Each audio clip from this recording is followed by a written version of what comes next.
तर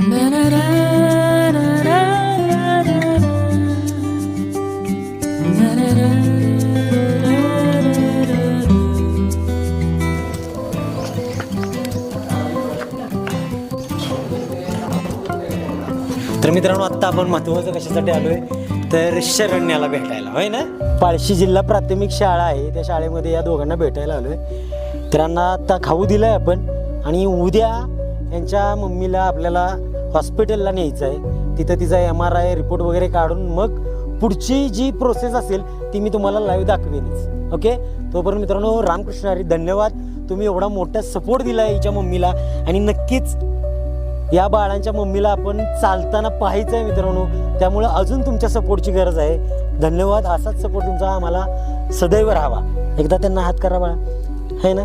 धन्यवाद म्हणा सर्वांना, है ना. माझ्या मम्मीसाठी तुम्ही सर्वांनी केलं, है ना. शरण्या ही आता सध्या दुसरीत शिकते. तिचा एक मोठा भाऊ सुद्धा आहे, जो या शाळेत शिकतो. तो सुद्धा 5वीत शिकताय. दोघंही होतकरू मुलं आहेत, अतिशय प्रामाणिकपणे अभ्यास करतात. आणि एक थोडासा निगेटिव्ह पॉईंट म्हणूया आपण, किंवा त्यांचं दुर्दैव थोडंसं, की त्यांची आई थोडीशी आजारी आहे. तिला अक्षरशः म्हणजे चालता येत नाही आणि घरातली बरीचशी कामं या 2 मुलांना करावी लागतात. आणि विशेष म्हणजे सर, की त्या 2 मुलांना ती घरची कामं करून शाळेत यावं लागतात. घरचा अभ्यास पूर्ण करावा लागतो, शाळेतला अभ्यास पूर्ण करतो. म्हणजे एकंदरीत काय, की त्या 2 मुलांना इतरांपेक्षा जास्त थोडासा लोड आहे, कामाचा म्हणा किंवा अभ्यासाचा म्हणा.